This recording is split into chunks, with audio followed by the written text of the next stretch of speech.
그때보다도 지금은 저희들의 마음을 조금 더 정리하시고 더 예배에 집중하시는 그런 시간들이 되셔야 될 것입니다. 오늘은 베드로전서의 마지막을 저희들이 볼 수 있습니다. 5장까지 되어 있는 짧은 장이지만 마지막 5장을 통해서 베드로는 정리를 해주고 있어요. 베드로전서의 키워드가 뭐라고 말씀을 드렸죠? 예, 고난이죠. 베드로전서의 키워드는 고난입니다. 당시의 고난은 지금 저희들이 겪고 있는 이 정도의 고난을 얘기하지 않아요. 그들은 예수 그리스도를 믿는다는 그 하나로 인해서 잡혀서 죽음을 당하는, 그리스도를 믿는 믿음으로 인해서 많은 고통과 고난의 일들이 그들에게 있었습니다. 예수님을 믿지 않아요 라고 한마디를 하면 그들에게 있어서는 아무 문제가 없었어요. 근데 주님을 믿는다, 예수 그리스도가 나의 주님이십니다 라는 고백이 그들에게 있는 순간 그들은 자신들의 목숨을 내놓는 모습까지 그들에게 필요했던 거죠. 그런 고난의 시간들을 보내면서 나름대로 때로는 숨어서 예배를 드리고 그런 여러 가지의 어려움들을 그들이 겪었습니다. 근데 그런 어려움을 겪는 이들에게 베드로는 그들을 위로하고 너희들이 잘하고 있어, 그래 그런 거야 라고 얘기하는 것보다는 오히려 조금 더 그들을 강력하게 붙잡아주는 메시지를 저희들에게 던져주고 있죠. 그러면서 이 고난은 모든 사람에게 있는 것인데 너희가 이 고난이 없으면 사생자라고 표현할 정도로 히브리서에서 얘기하는 이 고난에 대한 분은 모든 그리스도인들에게 함께 있는 것입니다. 베드로도 저희들에게 그렇게 얘기를 하죠. 9절에 보시면 너희는 마음을 굳건하게 하여 그를 대적하라. 이는 세상에 있는 너희 형제들도 동일한 고난을 당하는 줄을 알미라. 지금 편지를 받는 그들뿐만 아니라 누구도 고난을 당하고 있냐면 세상에 있는 모든 그리스도인들은 동일한 고난을 당하고 있다라고 얘기하는 거죠. 이거는 그들뿐만 아니라 지금의 살아가는 저희들도 마찬가지입니다. 저희들도 동일한 고난 속에 살아가고 어쩌면 이 코로나의 시대에 많은 사람들이 크리스찬들을 어려워하고 크리스찬들에 대해서 함부로 얘기하는 모습들이 더 많이 일어나는 시대이지만 여전히 저희들은 그런 곳에서 예수 그리스도 그분을 선포하고 예수 그리스도의 그분의 은혜를 저희들이 나타나는 시간들을 가져야 되는 거죠. 저희들이 너무 주눅들거나 아니면 작아지지 않으셨으면 좋겠습니다. 주님을 얘기하는 데 있어서 예수 그리스도 그분을 선포하는 데 있어서 마음에 두려워하거나 힘들어하지 않으셨으면 좋겠습니다. 우리는 우리가 갖고 있는 기쁨을 표현하는 자들이에요. 물론 그것이 쉽지 않을 수 있죠. 왜냐하면 우리는 여전히 육적인 것에 지배를 받고 있는, 또 환경적인 것에 지배를 받고 있는 인생을 저희들이 살아가기 때문에 저희가 이런 것이 쉽지 않은 부분들이 될 수도 있을 겁니다. 그렇기 때문에 저희들이 갖고 있는 이 영적인 삶의 질을, 또 신앙의 삶의 질을 높일 필요가 있고요. 그것을 계속적으로 만들어가지 않으면 저희는 세상의 지배를 받는 인생을, 아니면 우리가 갖고 있는 육적인 것에 지배를 받는 삶을 살아갈 수밖에 없죠. 제가 말씀을 쭉 준비하면서 어떤 분의 글을 하나 읽었는데 그분의 글을 읽으면서 많은 생각을 다시 한번 또 하게 됐습니다. 그분은 그런 얘기를 하셔요.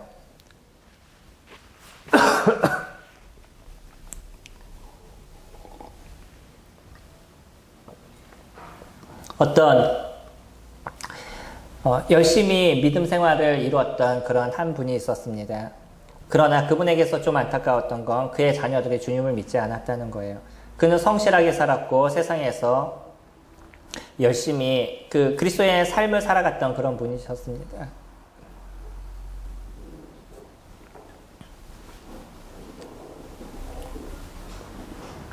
그분이 갖고 있었던 마지막 소원이 있었었는데 그 마지막 소원이 무엇이냐면 내가 마지막 죽음을 당할 때 어려워하지 않았으면 좋겠습니다. 이 죽음에 대해서 힘들어하거나 내 믿지 않는 자녀들 앞에서 이런 것에 대해서 내가 고통스러워하지 않았으면 좋겠습니다. 라는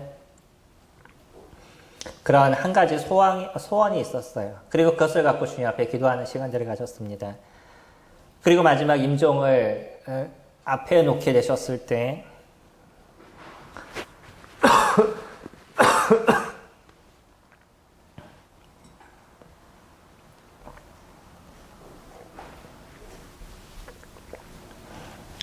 그분은 이 문제가 잘 해결되리라고 생각이 됐지만 여전히 그는 마지막 죽음에 대해서 두려워했던 모습을 나타냈다라고 얘기합니다. 그것을 봤던 아들들이 뭐라고 얘기했을까요? 어떤 면에서 아들들은 그것을 보면서 그래 예수님을 믿었다라고 얘기하고 그렇게 살았던 아빠의 모습도 결국은 죽음 속에서 저런 모습인 거야 라고 얘기할 줄 알았어요. 근데 그 아들들이 뭐라고 얘기했냐면 그렇게 하나님 앞에서 열심히 살고 성실하게 살았던 우리 아빠도 마지막 영혼에 대한 모습에 있어서 두려워 떠는 모습을 보니까 이 영혼에 대한 모습이 얼마나 소중하고 중요한 건지를 이제 깨달았습니다 라고 고백했다는 거예요. 이분의 모습은 어쩌면 좋은 모습은 아니었을 겁니다. 그분이 마지막 죽음을 앞두게 됐었을 때 이루고 싶은 그런 모습은 아니었었어요. 편안하게 하나님을 만나고 싶었고 그런 죽음이 그에게 고통이 되지 않기를 원했던 거죠. 그러나 우리가 갖고 있는 육체는 정신을 지배하는 모습이 이렇게 많이 나타나고 있다는 거예요. 우리는 육체적인 것을 너무 간과해서는 안 됩니다. 특히 크리스찬들의 모습이 나타나고 있는 이 육에 대한 부분을 나는 이길 수 있어. 나는 잘 살아가. 난 크리스찬의 모습을 잘 이뤄가. 라고 얘기하는 순간 어느 순간 우리는 쓰러질지 알 수 없다는 거예요. 그분도 열심히 주님을 섬기는 그런 분이었고 하나님을 사랑하는 분이었습니다. 그럼에도 불구하고 마지막 죽음의 공포는 쉽게 그분의 모든 것을 잠식하는 모습들이 되어져 갔다는 거죠. 그렇기 때문에 우리는 끊임없이 우리 이 육체적인 것을 이기는 우리의 육체와 육신적인 것을 이기는 시간들을 가져가야 되는 것이고 이 육신적인 것이 우리들의 삶에 얼마나 큰 문제와 어려움을 일으키는지에 대해서 우리는 날마다 고민하고 생각하는 시간들을 가지셔야 된다는 거예요. 그러지 않으면 저희들은 죄에 잠식되는 모습들을 가지게 될 겁니다. 하루 이틀 저희가 하나님의 말씀을 대하지 않고 또 주님의 말씀 안에 있지 않으면 우리는 알지 못하는 가운데 죄가 무뎌져 가는 그런 인생이 되어져 가는 것이고 이게 더 오래 지속이 되면 때로는 고통을 모르는 아픔을 당하는 그런 한생병에 걸리신 분들처럼 이 죄가 주는 고통에 대해서 알지 못하는 채 그냥 그렇게 살아가는 크리스찬이 되어져 가는 거죠. 근데 무서운 것이 있습니다. 그렇게 살아가도 이 크리스찬들이 그렇게 살아가는 사람이 자기가 어떤 문제 속에 어떤 잘못 가운데 있는지에 대해서 스스로 알지를 못한다는 거예요. 나는 나름대로 성경 말씀을 알고 있어서 어떤 순간에 성경 말씀을 사용해서 얘기를 하고 다른 사람이 잘못하는 것을 보면 그것을 잘 지적하는 모습들도 가져가고 있기 때문에 나는 믿음 안에서 잘 살아가 라는 착각을 때로는 할 수 있다는 거죠. 이거는 조심해야 될 부분입니다. 그래서 우리는 날마다 하나님의 말씀을 보아야 되고 그 말씀 안에서 나를 비춰보는 인생을 살아가게 됐었을 때 그리스도의 그 놀라우심과 크심이 나를 붙잡게 되고 이 육신적인 것을 이기고 이 육체적인 것을 이기는 그런 시간들을 저희들이 가져갈 수가 있는 거죠. 저희는 신앙생활의 질을 높여야 됩니다. 베드로는 그것을 원하고 있는 것이에요. 너희가 육체적인 것이 너희들을 잠식하는 시간은 순식간에 일어난다는 거예요. 그렇기 때문에 너희들 스스로가 이 신앙생활의 질을 높이고 점점 나의 모습을 그리스도의 모습에 합당한 모습으로 만들어가는 그런 인생을 너희가 살아가야 된다라고 이야기를 합니다. 그 첫 번째는 무엇으로 얘기하고 있냐면 5장 1절부터 6절까지 모습에서 저희 1절부터 6절까지 7절까지의 모습인데 저희가 6절 말씀 잠깐 보시면 그러므로 하나님의 능하신 손 안에서 겸손하라. 때가 되면 너희를 높이시리라. 그 중심을 뭐라고 얘기하냐면 겸손이라고 얘기합니다. 우리 신앙에 있어서 저희 신앙의 질을 높이는 게 뭐냐면 겸손인 거예요. 이 겸손은 그냥 사람들 앞에서 조금 자기를 낮추는 듯 하는 모습들. 그래요 형님 제가 이렇게 못해요 이런 자예요 라고 그냥 사람들에게 좋은 형용사 어구를 사용하는 이런 겸손을 얘기하지 않는 거예요. 실질적으로 우리들의 마음을 낮추고 우리들의 마음이 연약하고 부족한 부분인 거에 대해서 고백할 수 있는 그런 자의 모습인 거죠. 여전히 우리들은 하나님 앞에서 그런 모습임을 저희들이 잊지 않아야 된다는 거예요. 내가 믿음 안에서 잘 살아가고 있어. 나는 그래도 잘 하고 있어. 라고 생각하는 순간 무너질 수 있다라고 아까 말씀을 드렸죠. 저희들의 모습은 그렇습니다. 내가 잘하고 있다라고 생각하는 순간에 걸려 넘어지는 모습이 금세 나타나게 돼요. 우리들 스스로가 부족함을 느끼고 그렇기 때문에 하나님이 나를 채우셔야 되고 주님의 말씀이 나를 채우셔야 된다는 것에 대해서 내가 잊지 않게 되면 끊임없이 그 한 발 한 발의 걸음을 걸어갈 수 있지만 그러지 않고 나는 어느 정도 됐어 라고 생각하는 순간에 넘어지는 거죠. 운전할 때가 그러잖아요. 제가 운전할 때 제일 많이 들었던 얘기가 그런 얘기입니다. 네가 잘한다라고 생각할 때 그때 사고가 날 거야 라고 얘기하시더라고요. 그때 당시에는 그것이 무엇인지 잘 몰랐어요. 근데 운전을 하다 보니까 어느 정도 내가 딱 숙달됐다고 생각이 나는 순간에 내가 원하는 대로 조금 더 달리고 내가 원하는 대로 좀 더 움직이고 그런 모습을 가지더라고요. 결국은 이제 그런 가운데서 몇 번의 사고가 나니까 그때 이제 절실하게 깨달은 것이 아, 내가 아직도 배워야 되는 것이 많이 있구나 라는 생각을 그때 더 가지게 됐었어요. 자전거를 탈 때도 그렇습니다. 자전거를 탈 때도 내가 좀 잘 탈 수 있어 라고 생각하는 순간에 사람들이 넘어지는 모습들을 가져가게 되죠. 이게 많은 사람들이 갖고 있는 실수예요. 그만큼 내가 그 편안함을 느끼면서 안식이 돼버리는 거죠. 나는 잘할 거라는 어떤 생각들, 더 이상의 나를 채워가는 모습들을 가져가지 않으니까 거기서 나타나는 문제들이 발생하게 되는 겁니다. 신앙생활도 동일한 것이에요.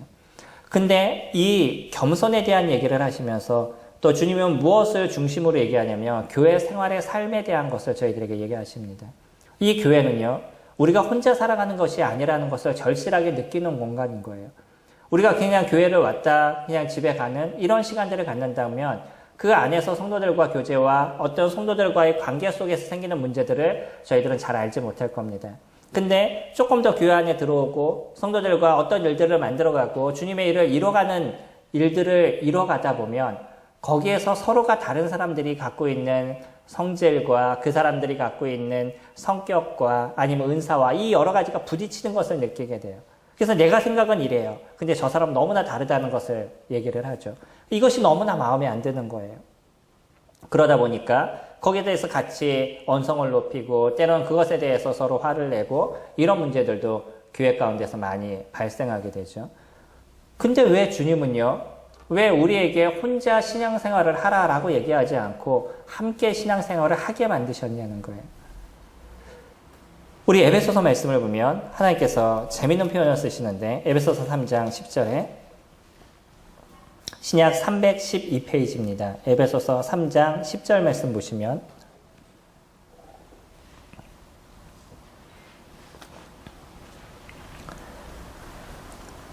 에베소서는 하나님께서 이루신 경륜에 대한 걸 쭉 얘기를 하시죠. 그래서 인간이 죄 가운데 있는데 이 죄에서부터 우리를 건져내시고 이제 교회라는 곳으로 셨다라고 얘기하셔요.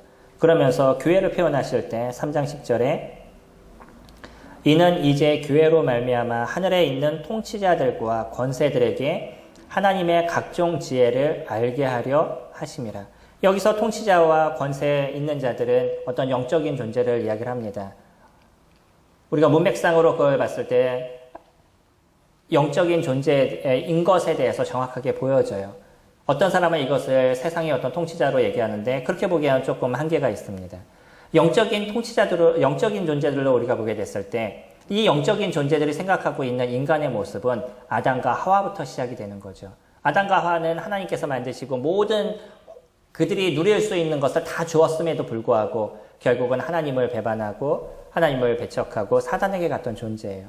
또 그 속에 사람들이 아담과 하와를 지어주셨는데 그 둘이 함께 온전하게 살아가는 모습이 아니라 결국은 그들이 이 사단의 이야기를 들으면서 서로 반목하고 싸우는 그런 얘기들. 아담은 그 전에 했던 얘기가 내 뼈 중에 뼈요, 내 살 중에 살이라고 그렇게 얘기했던 이 아담이 죄가 딱 그에게 들어가는 순간에 했던 얘기가 하나님께서 나에게 주신 저 여자로 인해서 내가 범죄했습니다. 이렇게 표현을 하죠. 이게 사람이 함께 하는 데 있어서 어려움의 문제를 갖고 있다는 거예요. 그런 모습을 이 영적인 존재는 지켜봤습니다. 그러니까 이 영적인 존재들이 갖고 있는 생각은 인간은 같이 있으면 싸워, 같이 있으면 어려움의 문제가 발생해 라고 그들은 생각하고 있는 거죠. 근데 교회를 만드셨어요. 이 교회를 만드셨는데 하나님께서 만드신 이 교회 안에 성도들이 함께하고 자신을 낮추고 연합하는 모습을 보여주고 있는 거죠. 그런 하나님께서 만드신 이 아름다운 교회를 봤었을 때 이 영적인 존재들이 할 말이 없어져 가는 거예요. 하나님께서 하신 부분이 얼마나 놀랍고 아름다운지에 대해서 더 이상 표현하지 못하는 그런 하나님을 높이는 마음을 밖에 그들이 가질 수 없었다라고 얘기하는 게 이게 에베소서 3장 10절에 대한 이야기입니다. 주님은 그렇게 교회를 만드신 거예요. 아직은 이 교회가 완전하지는 않습니다. 근데 우리는 그 완전함을 위해서 나아가는 존재들인 거예요.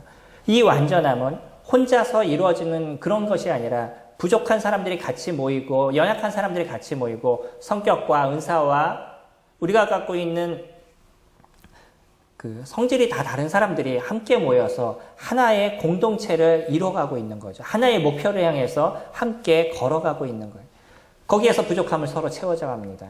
그러나 만약에 우리가 육적인 것이 더 일어나는 모습들이 된다 그러면 하나님의 말씀이 아니라 내 생각이 더 먼저인 그런 모습들이 된다면 교회는 계속적으로 반목하고 싸움의 모습들이 드러나게 될 거예요. 그렇기 때문에 오늘의 말씀에서 가장 중요한 것 무엇을 얘기하고 있냐면 너희들이 겸손하라 라고 얘기합니다. 이 겸손은 함께 이뤄가는 데 있어서 가장 중심이 되고 있는 성질에 대한 부분인 거예요. 그런 덕목입니다.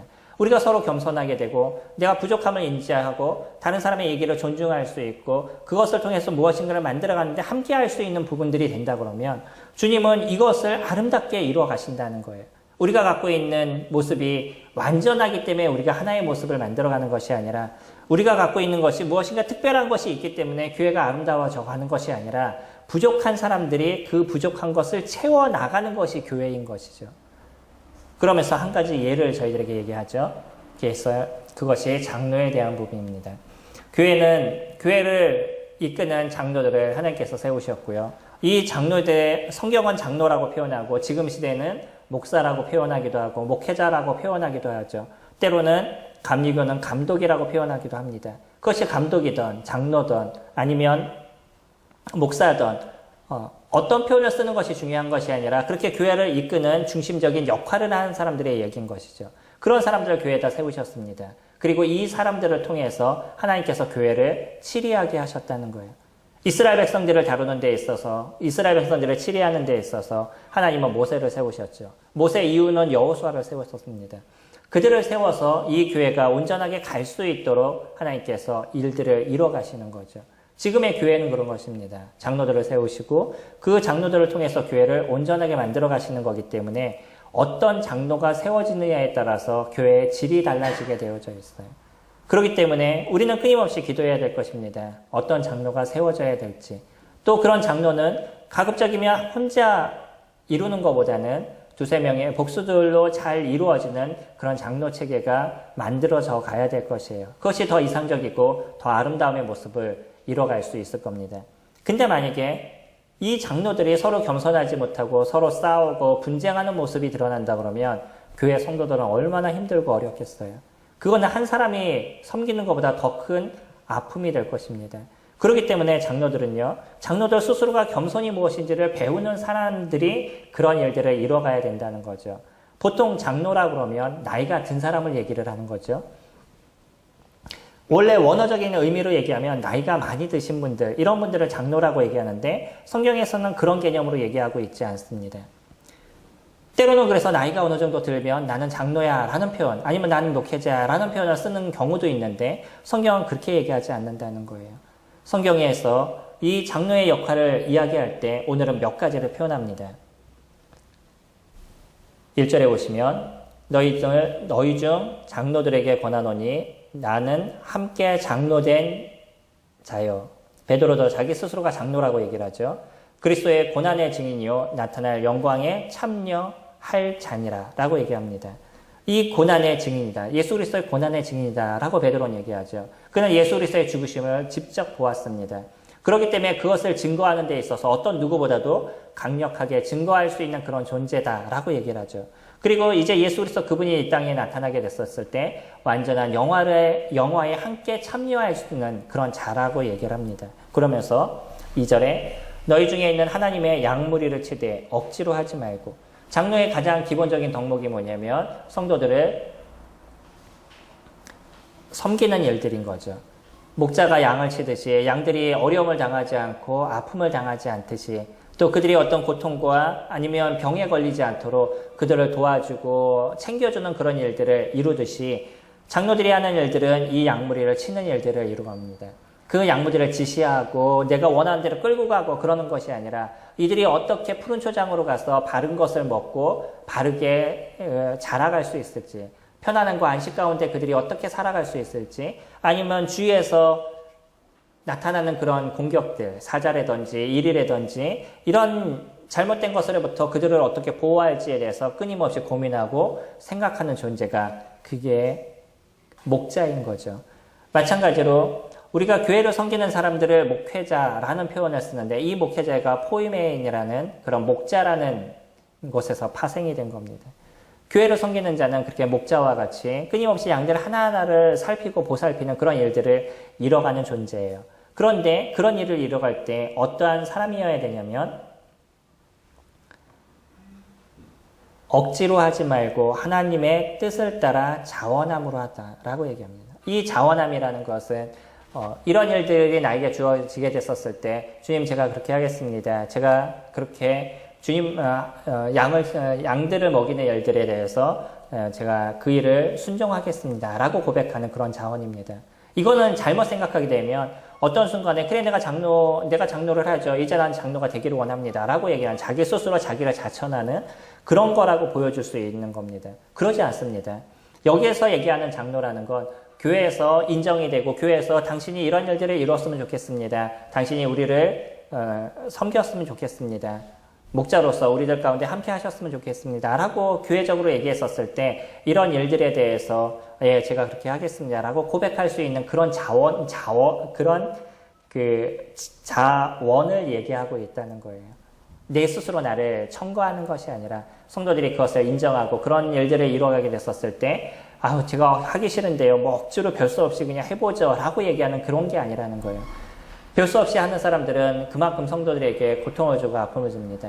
조금의 어려움이 있었을 때 당신네들이 이래서 내가 이 일을 하잖아요. 라고 얘기하는 그런 이야기들이 입에서 툭툭 튀어나오게 되고 조금의 힘들만 있으면 그 힘든 것 갖고 성도들에게 막 쏟아붓는 그런 일들을 이뤄가게 되는 거죠. 근데 자원하게 되면 그것이 하나님의 음성으로 듣고 하나님 제가 하겠습니다. 라는 고백을 이루는 자들은 자기의 삶의 모든 것을 이 일을 위해서 투자하는 자들이 되어져 가고 있습니다. 이사야는 그렇게 얘기했죠. 누가 나를 위해서 갈꼬 라고 얘기했을 때 주님 제가 여기 있사오니 저를 보내소서 라고 고백하는 그런 아름다움의 모습을 그가 보여줬습니다.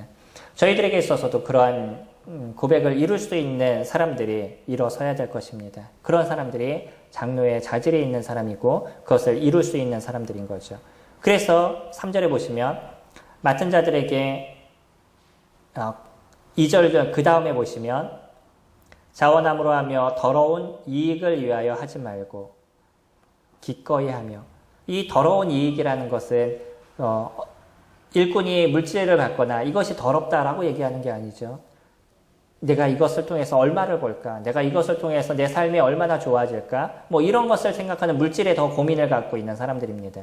어쩌면 저희 교회에서 이런 목회를 하는 사람들이 물질을 생각하면서 목회를 하는 사람들은 거의 없을 거예요. 일반 때로는 큰 대형 교회를 보면 그들이 받고 있는 어떤 연보의 금액이 너무나 크기 때문에 그것을 하기 위해서 애쓰는 사람들이 적지 않게 있는 게 사실이지만 저희와 같은 모임의 형태를 갖고 있는 교회들은 어떤 물질적인 것을 생각하고 장로를 하는 사람들은 그렇게 많지 않을 겁니다. 근데 또 어떤 생각을 갖고 있냐면 명예를 통해서 장로를 하고 싶은 분들이 때로는 있다는 거예요.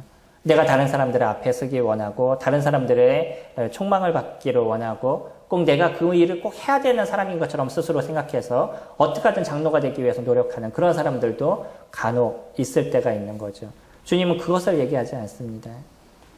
우리가 얘기하는 내 스스로 명예를 위해서 얘기하는 그런 어떤 더러운 이익을 위해서 하는 그런 것이 아니라 아니면 내가 이것을 통해서 내 생활의 어떤 필요를 채울 거야 라는 그런 물질적인 이익을 위해서 이 일을 이루는 것이 아니라 오직 양들을 섬기는 하나님의 말씀을 통해서 이 교회의 온전함을 위해서 수고해 나가는 그러한 마음을 위해서 이 일을 하라라고 얘기하는 거죠. 그렇기 때문에 자기 스스로 자기의 부족함을 인지하고 하나님의 말씀에 더 가까이 나가려는 그런 마음을 갖지 아니하면 장로는 성도들에게 어려움을 주고 아픔을 주는 문제들이 발생하게 될 겁니다. 3절은 또 한 가지를 얘기하는데 맡은 자들에게 주장하는 자세를 하지 말고 양무리의 본이 되라고 얘기하죠. 이스라엘 백성들이 양을 치는 모습은 다른 나라가 양을 치는 모습과 좀 다르다라고 얘기합니다. 혹시 그 양을 치는 모습을 본 적이 있나요? 미국이나 이런 데서 뭐 다른 그 가축을 치는 걸 보면 가축들이 쭉 걸어가고 말이라든지 뭐 이런 가축들이 물려 있고 그 주위에 사냥개들이나 뭐 이런 사람들이 있어서 또 사람들이 있어서 그 테두리에서 벗어나지 않도록 사냥개들이 막 그 짖고 막 소리 지르고 이러면서 한 대열을 만들어서 계속 이렇게 가죠. 이게 일반적으로 우리가 보고 있는 그런 가축을 치는 모습들입니다. 근데 이스라엘의 모습은 조금 다르다라고 얘기해요. 이스라엘은 목자가 앞을 향해서 이렇게 걸어가면 뒤에 양들은 그 목자를 보고 그냥 쫓아가는 거예요. 뒤에서 막 억지로 데려가지 않아도 목자가 앞으로 가면 그 목자를 보고 양들이 이렇게 따라갑니다. 예전에 사파나 그런 거 보신 적 있나요? 여호와는 나의 목자시니 뭐 이런 글이 적혀 있는 시편 23편 말씀이 적혀 있는 사파를 보면 예수님으로 보이는 어떤 분이 걸어가고 그 뒤로 양들이 쫓아가는 모습들을 혹시 보신 적 있는지 모르겠어요. 이것이 이스라엘이 양을 치는 모습입니다. 결국은 뭐냐면 양들이 누구를 아는 거냐면 목자를 아는 것이에요. 그래서 목자만 쫓아가면 문제가 없어라고 생각하니까 양들은 그 목자를 보고 걸어가는 것이죠.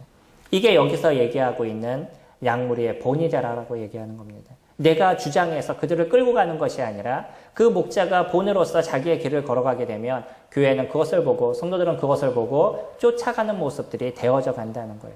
그래서 만약에 목자가 그런 본을 보이지 못하는 모습이 되면 성도들은 거기서 우왕좌왕하게 되고 마음의 상처를 받게 되고 어려움을 받게 되는 거죠. 목자에 대한 모습을 그렇게 이야기하고 있습니다. 목자는 그와 같은 일들을 이뤄라 아주 짧게 저희들에게 보여주죠. 디모데전서라든지 디도서는 목자가 가져야 될 몇 가지 도덕적인 모습에 대해서 더 자세하게 설명을 해주고 있는데 베드로는 그것보다는 그 사람이 가져야 될 아주 굵직한 몇 가지를 던져주고 있는 거죠. 그게 억지로 하지 말고 자원함으로 하라는 것, 더러운 일을 위해서 하지 말라는 것, 그리고 양들에게 주장하는 자세를 갖지 말고 오직 본이 되는 모습을 가져가라. 그렇게 얘기를 합니다. 이것이 장로가 가져야 될 기본적인 자세에 대한 부분이에요. 그러면 장로는 여기서 무엇을 하라고요? 하나님 앞에서 겸손한 모습을 가져라 라고 얘기하는 거죠.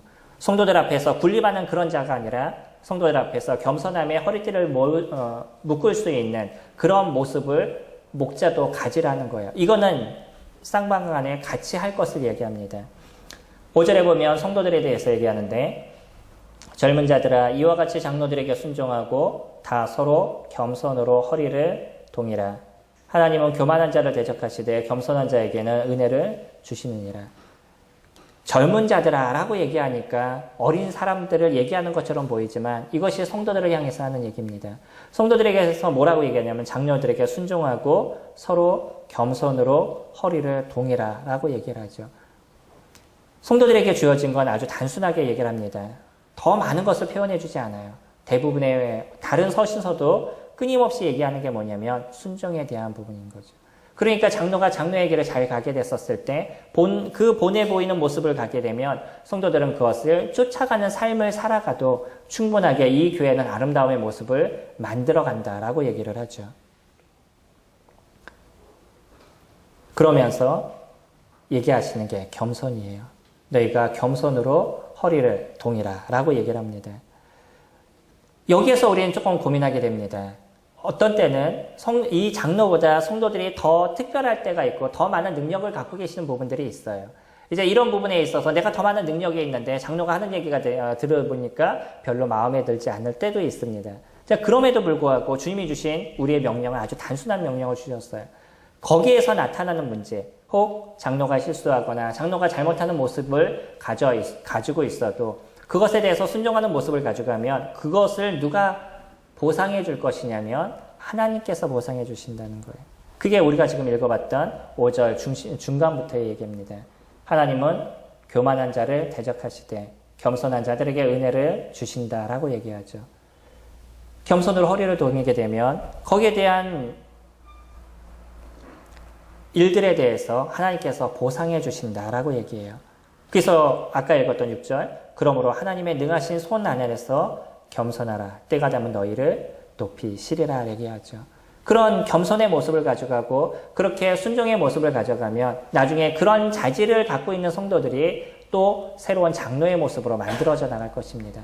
그런 중심을 갖고 있는 사람들이 나중에 장로가 되어야 돼요. 성도의 모습을 우리가 섬김의 신앙의 모습이 있을 때도 주장하는 모습을 갖고 있고 뭔가 자기의 목소리를 높이는 사람들이 된다 그러면 나중에 이런 사람들이 장로가 됐었을 때 교회는 또 어려워지게 되는 거죠. 때가 되면 주님께서 높이실 겁니다. 진짜 하나님 앞에 순종하고 겸손으로 허리를 동일 수 있는 모습들이 되면 하나님께서 그런 사람들을 귀하게 사용하실 것이고 아름답게 사용하실 거예요. 이것이 주님이 얘기하신 이 교회의 겸손입니다. 그것이 우리 가운데 만들어지게 될 때 우리들의 영적인 질이 높아지는 것이고 이 교회가 갖고 있는 영적인 질이 높아져 가는 것이에요. 장로들은요, 때로는 힘듦의 일들을 많이 이룰 때가 있습니다. 자신의 삶의 모든 것을 교회가 첫 번째인 인생을 살아야 되는 거고 때로는 가족보다도 교회가 더 먼저인 인생을 살아갈 때가 많이 있습니다.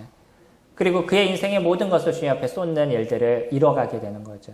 저희는 그러한 장로들이 많이 세워지기를 소망하는 마음이 있습니다. 장로는요, 능력적으로도 많은 부분에 있어서 뛰어난 모습들을 가져가야 될 것이에요. 지금의 우리의 시대는 옛날의 시대하고 좀 달라졌습니다.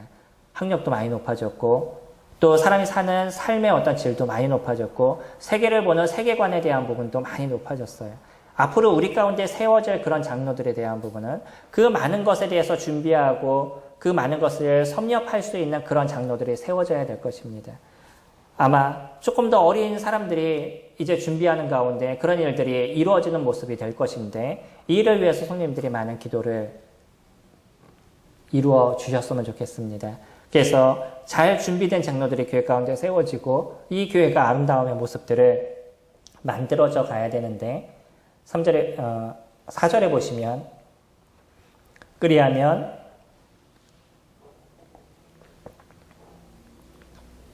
목자장이 나타나실 때 시들지 아니하는 영광의 관을 얻으리라. 이게 장로에게 주어진 은혜인 것이에요.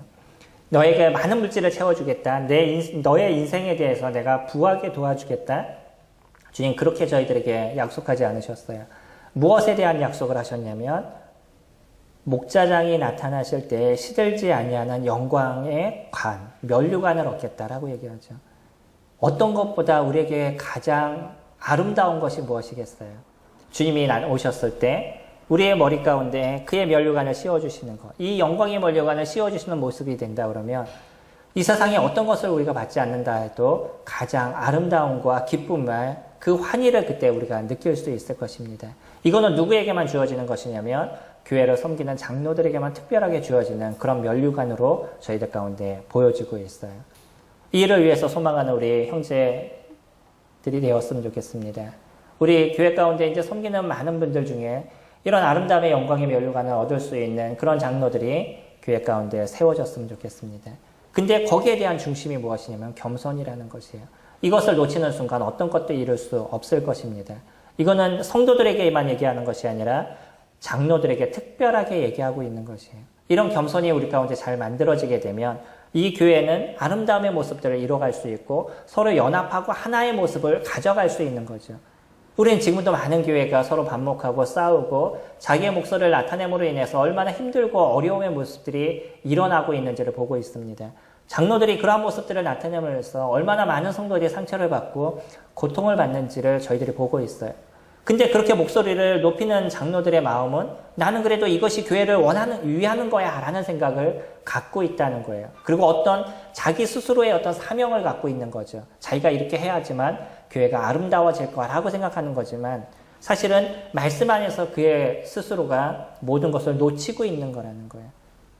겸손할 수 있고 허리를 동일 수 있는 것, 주장하는 자세를 취하지 않는 것, 이것이 장로의 덕목임에도 불구하고 자기 스스로가 뭔가 교회를 잘 이끌 것처럼 생각하는 그런 모습들이 결국 교회를 멍들게 하고 성도에게 아픔과 어려움을 주고 있는 것이죠. 그래서 7절에 혹시 어려움의 문제가 있다 할지라도 너무 염려하지 말라는 거예요. 너희 염려를 다 주께 맡기라. 이는 그가 너희를 돌보심이라. 우리들의 염려를 주님 앞에 맡길 수 있는 것. 아마 우리가 영적으로 조금 더 성장하면 성장할수록 가질 수 있는 것 중에 하나가 뭐냐면 그만큼의 걱정이 줄어들다는 거예요. 주님을 우리가 믿으면 믿을수록 주님을 알면 알수록 더 이루어지는 게 뭐냐면 우리들의 삶이 좀 더 단순해져 가요. 예전엔 모든 걸 복잡하게 생각하고 생각할 게 너무나 많았어요. 이 일을 해야 되나, 저 일을 해야 되나, 이렇게 해야 되나, 저렇게 해야 되나, 많은 고민과 생각들이 계속 내 마음속에 있다 보니까 거기에 대해서 어렵고 힘들고 때로는 고민이 되고 미래에 대한 걱정이 많고 이런 이런 삶을 우리가 살아가는데 점점 주님 앞에 들어오고 말씀 앞에 점점 우리가 서가면 서갈수록 그래요. 주님께서 하실 겁니다. 또 주님께서 이끄실 겁니다. 그렇기 때문에 제가 주님을 보고 그냥 일을 이루겠습니다. 제가 그렇게 살아가겠습니다라는 고백이 우리들 안에서 더 나오게 되는 거죠. 우리들의 염려를 주님 앞에 던져놓는 모습들이 만들어져 나가요. 이거는 교회를 섬기는 모습도 마찬가지고 또 교회에 대해서 걱정하는 모습도 마찬가지고 우리 각자가 살아가는 삶의 모습도 마찬가지인 거죠. 그 염려를 주님께 맡길 수 있는 것, 주님께서 우리를 돌보심에 대한 확신을 저희들이 가질 때 이것이 가능한 거죠. 두 번째는 우리의 신앙생활에 있어서 깨어있는 신앙생활을 하라라고 얘기합니다. 8절에 근신하라 깨어라 너희 대적 마귀가 우는 사자같이 두루다니며 삼킬 자를 찾나니. 우리가 영적으로 잠자는 걸 자기 스스로가 잘 아는 사람은 그리 많지 않아요. 그냥 자신은 어느 정도 잘 하고 있는 것처럼 생각될 때가 있습니다. 근데 자는 것과 깨는 것의 차이가 무엇일까요? 내가 자고 있을 때는 중심적으로 무엇을 이룰 때 내 생각이 중심이 될 것입니다. 우리가 깨어있다 그러면 그 깨어있다는 것은 하나님 말씀이 중심이 되는 인생을 내가 살아가고 있을 때예요. 내가 이런 행동을 할 때 그것이 말씀에 맞는 것인지 내가 이런 행동을 할 때 그것이 주님이 원하는 것인지를 고민하는 삶을 살아가는 사람들이 깨어있는 삶인 거죠. 근데 그러지 않는 사람은 자기 생각의 중심입니다. 내가 이렇게 하니까 이렇게 될 것 같아. 내 생각에는 이럴 것 같아. 라고 주로 자기 생각의 어떤 중심을 얘기를 하죠. 가끔씩이요. 제 교회에 있다가 집에 이렇게 가다 보면 저녁에 늦은 시간에 가다 보면 여름에는 길에서 주무시는 분들을 종종 볼 때가 있습니다. 근데 그냥 겉모습을 보면은 아주 깔끔하신 분이 술을 드시고 그냥 이렇게 주무시니까 넥타이는 다 풀러져 있고 뭐 이렇게 주무시는 분들이 계십니다. 이런 분이 만약에 그 아침에 일어나서 눈을 딱 뜨면 그 느낌이 어떠셨을까요? 저는 그렇게 해보지 않았기 때문에 그 느낌이 무엇인지 정확하게 알지 못합니다. 네, 길거리에서 막 이렇게 자다가 아침에 눈을 딱 떴어요. 정신이 차려서. 그때 느끼는 그 창피함이 어떤 걸까요?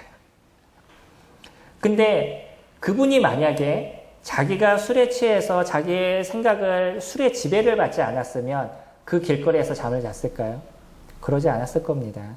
술의 지배를 받다 보니까 그냥 길에서 누워서 잠을 자고 그냥 그렇게 살아도 그것이 그에게 있어서 아무 문제가 되지 않았어요. 그냥 눈을 감고 잠을 자면서 꿈에서 그냥 꿈꾸는 인생을 그가 살아가고 있었던 것이죠. 나중에 아침이 돼서 눈을 뜨게 됐었을 때 그때야 비로소 창피함이 무엇인지를 정확하게 알게 되는 거죠. 우리가 영적으로 잠잘 때도 그렇습니다. 내가 영적으로 잠자면 내가 어떤 행동을 하고 있는지, 내가 얼마만큼 죄를 드러내는 인생을 살아가고 있는지, 죄 가운데 지배받는 인생을 내가 살아가고 있는지에 대해서 자기 스스로가 그것을 깨닫지 못한다는 거예요. 내가 어떤 모습을 갖고 있는지에 대해서 그 스스로가 그것을 알지 못합니다. 그리고 나서 그러지만 자기 스스로는 잘하고 있는 것처럼 착각하고 있는 거죠. 그냥 그때는 마음이 편할 수 있어요. 아마 술을 드셔서 주무시는 분들의 잠은 꿀잠을 잘지도 모르겠습니다. 그때는 아무 문제가 없으니까. 그러니까 우리가 영적으로 잠자고 있을 때의 모습도 그런 모습이 될 수 있는 거죠. 나는 그냥 잘 살아가는 것 같아요. 그리고 이것이 더 좋은 것 같아요. 편안한 것 같아요. 근데 나중에 내 삶이 어떤 건지에 대해서 영적인 눈을 딱 뜨게 됐었을 때, 나의 모습에 대해서 영적인 눈이 딱 뜨게 됐었을 때, 그때야 비로소 그 창피함이 무엇이고 내가 살았던 삶의 그 일에 대해서 얼마나 많은 후회와 고통의 모습들이 우리 가운데 나타나겠어요. 주님은 그래서 끊임없이 얘기합니다. 깨어있으라는 것이에요. 이 깨어있는 것은 아주 단순합니다. 내가 오늘 하나님의 말씀을 붙잡는 일상을 살아가는 거예요. 오늘을 내가 보았던 그 말씀을 붙잡고 내가 오늘의 하루의 삶을 살아가는 것이고, 내가 하는 이 행동과 내가 하는 이 모습들이 하나님께서 기뻐하시는 일인지에 대해서 고민하는 인생을 살아가는 거죠. 쉘던은 그런 얘기를 했습니다. 예수님이라면 어떻게 하셨을까? 라고 그는 질문했었어요. 물론 그의 삶에 대해서 조금 더 고민하는 부분들이 우리 가운데 있겠지만 그가 던진 그 화두에 대해서는 우리는 많은 유익을 얻을 수 있을 겁니다. 내가 살아가는 데 있어서, 이것을 하는 행동에 있어서, 내가 이것을 준비하는 데 있어서 예수님이라면 어떻게 하셨을까라는 질문을 던지게 되면 내가 하는 행동의 모습들이 달라지게 되는 거죠. 내가 선택하는 것에 대한 부분들이 달라져 가게 될 겁니다. 그게 깨어져 있는 거예요. 그게 깨어있는 인생을 살아가는 겁니다. 대적마귀가 우는 사자같이 두루다니며 삼킬자를 찾나니 너희는 마음을 굳건하게 하여 그를 대적하라. 우리가 사단을 이기는 건 단순합니다. 그 사단을 이길 수 있는 것은 대적하는 것이에요. 음행에 대해서는 또 다른 얘기를 하시죠. 그거는 피해라 라고 얘기하는데 우리가 이길 수 있는 게 아니라는 겁니다. 음행은. 어떤 그 음행과 관련된 문제는 피해야 되는 거예요. 그 자리를 떠나야 되는 거예요. 근데 사단은요. 우리가 대적해 싸워라 라고 얘기하는 거예요. 그러면 그가 너희를 피하리라 라고 얘기하죠. 우리가 그를 대적해 나가면 사단은 우리를 무서워서 피한다는 거예요. 이게 야고보가 저희들에게 얘기하고 있는 말씀이죠. 야고보도 베드로도 동일하게 사단에 대한 이야기를 합니다. 그래서 그를 대적하라라고 얘기해요.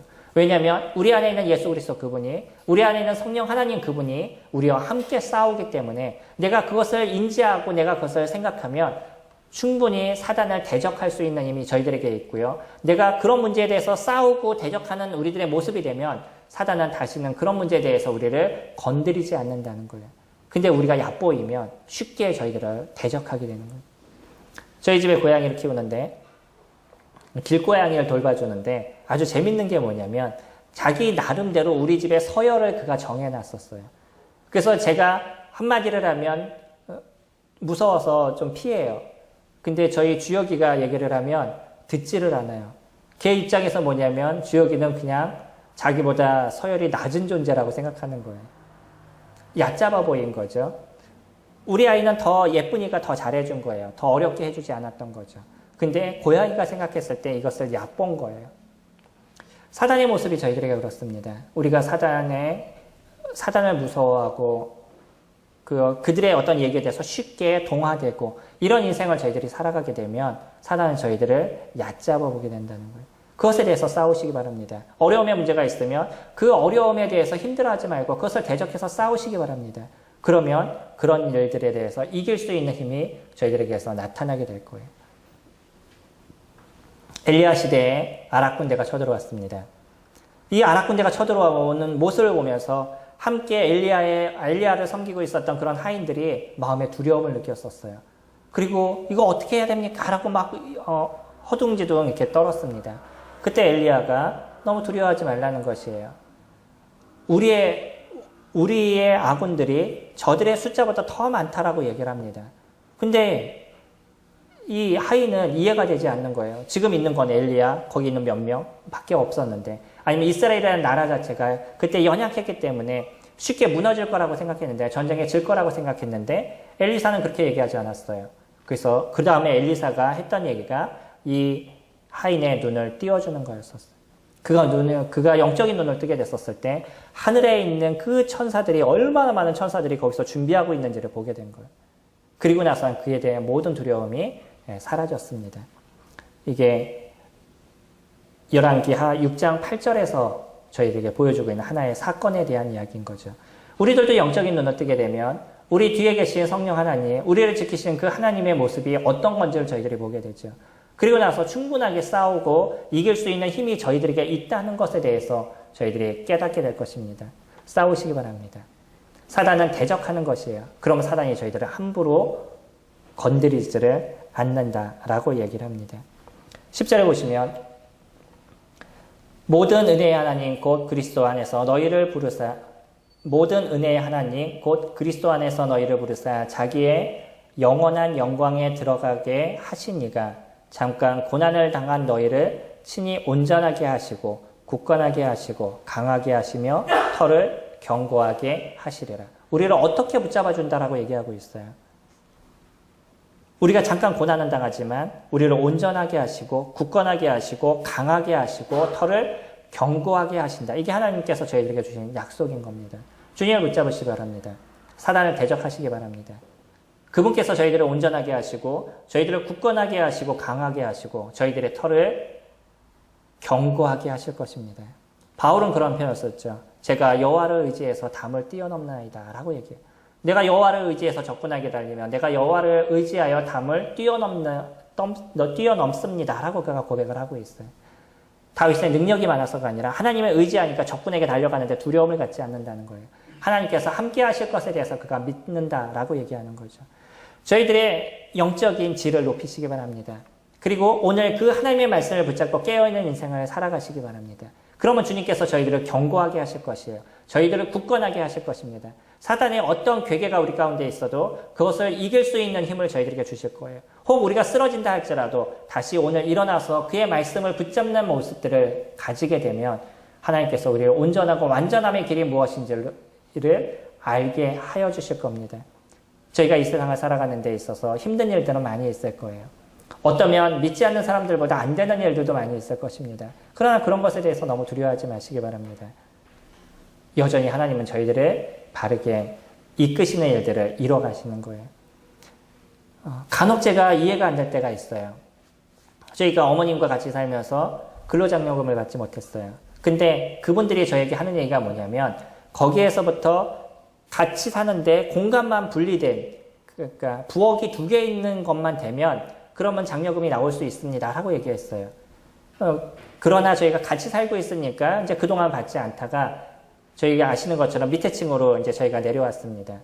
그게 밑에 층으로 내니까 공간이 분리됐죠. 근데 공간이 분리돼가지고 다시 근로장려금을 신청을 했어요. 그게 또 안 나왔어요. 그래서 왜 안 나왔냐고 물어보니까 올해부터 법이 바뀌어서 같은 집에 살면 안 됩니다 라고 얘기하더라고요. 저희가 작년에 했으니까 받을 수 있는 건 올해부터 받는 거예요. 근데 올해부터 법이 바뀌어서 또 안 된다는 거죠. 그래서 제가 느낀 게, 주님이 이것을 저한테 허락하시는 것이 아니었구나. 필요한 거 있으면 주님께서 더 채우시겠구나라는 생각을 가졌습니다. 어쩌면 이런 부분들이 세상 사람들보다 우리는 더 타이트하게 하나님께서 우리를 이끌어 가시는 모습이 있어요. 하지만 거기서 저희들이 배울 것이 있습니다. 여전히 하나님이 나를 채워주시겠다는 거예요. 다른 걸로 내가 채움을 받지 못해도 하나님께서 그것을 채워주시겠다는 겁니다. 오늘 저희들은 영적인 질을 높여라 라는 주제로 같이 살펴봤습니다. 성도님들, 어떻게 영적인 질을 높이실 것이에요? 오늘 저희들이 보았던 것처럼 저희가 겸손함을 통해서, 또 저희들이 오늘 살펴봤던 것처럼 저희가 영적으로 깨어있음을 통해서 저희들의 영적인 질을 높일 수 있습니다. 그것을 높임을 통해서 사단을 대적하고 누구보다도 강건한 삶을 살아가는 저와 성도님들이 되기를 소망합니다.